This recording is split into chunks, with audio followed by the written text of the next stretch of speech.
মুর্শিদাবাদের এসপি কুমার সানি রাজ্যে toll free উদ্যোগে জেলা জুড়ে অভিযান। সালার থানার হাতে এক সপ্তাহে 60টি তাজা বোমা, একজন দুষ্কৃতী গ্রেপ্তার।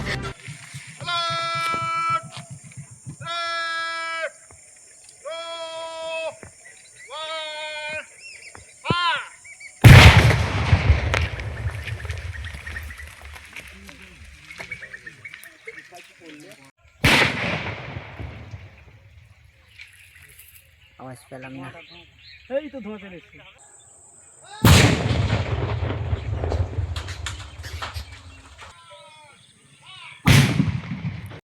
মুর্শিদাবাদ জেলা পুলিশকে আরো জনমুখী করতে বহরমপুরের পুলিশ সুপার কুমার সানিরাজ সম্প্রতি চালু করেন একটি বিশেষ টোল ফ্রি নম্বর। উদ্দেশ্য, জেলার প্রতিটি মানুষ যেখানে বোমা, বিস্ফোরক বা সন্দেহজনক বস্তু দেখতে পান, সেখানেই যেন নির্ভয়ে পুলিশকে খবর দিতে পারেন। এই উদ্যোগের বাস্তব প্রভাব চোখে পড়ল মাত্র এক সপ্তাহে। গত 7 দিনে শুধু সালার থানার বিভিন্ন গ্রাম অঞ্চল থেকেই উদ্ধার হয়েছে মোট 60টি তাজা দেশি বোমা। গভীর রাত পর্যন্ত তল্লাশি অভিযানে অংশ নেন সালার থানার পুলিশ। সঙ্গে ছিল স্পিনার ডগ, ড্রোন ইউনিট ও বিশেষ বোম স্কোয়াড টিম। প্রতিদিন উদ্ধার হওয়া বিস্ফোরকগুলি নিয়ম মেনে ডেট বাই ডেট প্রক্রিয়ায় নিষ্ক্রিয় করা হয়েছে। শনিবার বিকেলে সালারের এরেরা গ্রাম থেকে উদ্ধার হওয়া 15টি বোমা এবং আলেপুর গ্রাম থেকে পাওয়া 7টি বোমা সফলভাবে নিষ্ক্রিয় করে বোম ডিসপোজাল টিম। পুলিশ জানিয়েছে, এই পুরো অভিযানের পিছনে স্থানীয় মানুষের ফোনে পাওয়া তথ্য ছিল প্রধান অস্ত্র। এসপি কুমার সানিরাজ দায়িত্ব নেওয়ার পর থেকেই জেলার আইন শৃঙ্খলা পরিস্থিতিতে এসেছে উল্লেখযোগ্য বদল। বিভিন্ন থানায় একযোগে চালানো অভিযানে ইতিমধ্যেই জেলা জুড়ে বিপুল পরিমাণ বিস্ফোরক উদ্ধার হয়েছে। আসন্ন নির্বাচনের আগে এই বিশেষ নজরদারি মুর্শিদাবাদকে নিরাপদ ও স্থিতিশীল পরিবেশের দিকে এগিয়ে নিয়ে যাচ্ছে। সালার থানার ওসি তুষার মজুমদারের নেতৃত্বে পুলিশের দৃঢ় পদক্ষেপে স্বস্তি পেয়েছেন সাধারণ মানুষ। স্থানীয় বাসিন্দাদের মত, অনেক দিন পরে এলাকায় আবার নিরাপত্তার অনুভূতি ফিরে এসেছে। ওই বোমটা ফাটাইলো, দেখলাম, আওয়াজটা পেলাম। এটা তো ভালো কাজই হলো। আমাদের গ্রামগঞ্জের তো সব বোকা ছেলে, কেউ হয়তো যে হাত দিত দিয়ে মরে খুঁজে যেত।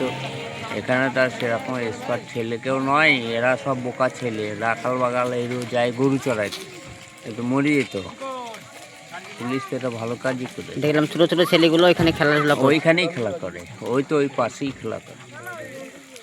এই নিয়ে সালার থানা পুলিশে কি বলবেন? সালার থানার পুলিশকে তো ভালো বলতেই হবে, 100 বার ভালো বলতে হবে। এটা খুব একটা ভালো কাজ। এটা কোন জায়গা? এটা শিমুলিয়া গ্রামের পূর্ব দিক। এই যে পাহাড়টা পাওয়া গেছে, পাহাড়টার নাম কি? পাড়টার নাম হলো ডেঙ্গের পুকুরের পাড়, বা আমাদের। আপনার নাম? বুদ্ধদেব দা, বাড়ি? শিমুলিয়া। পুলিশ খুব ভালোই কাজ করেছে। আমি এইদিকে যাতায়াত করে, আমার মুরগির ফার্ম আছে। এখান থেকে 200 কিলোমিটার, 200 মিটার। হ্যাঁ, আবার এখানে আমি গরু বাছুর সব গরু টাঙা দিই। হ্যাঁ, তাহলে এই বোমগুলা রেখে গেছে যারা, এই গরুগুলা যদি যায় তাহলে কি অবস্থা হবে? হ্যাঁ, মানুষও যাতায়াত করে এদিকে। আমি তো সব সময় যাতায়াত করি, মুরগির ফার্মে সব সময় যাতায়াত করি। তাইলে এবার যদি কারো কিছু হয়ে যেত তাহলে কে ক্ষতিপূরণ দিত বল? তবে পুলিশ প্রশাসন যেটা করেছে খুব ভালোই কাজ করেছে। হ্যাঁ, ধরে নিয়েছে। কি নাম আপনার? আমার নাম ইসাই শেখ, বাড়ি? আলেপুর।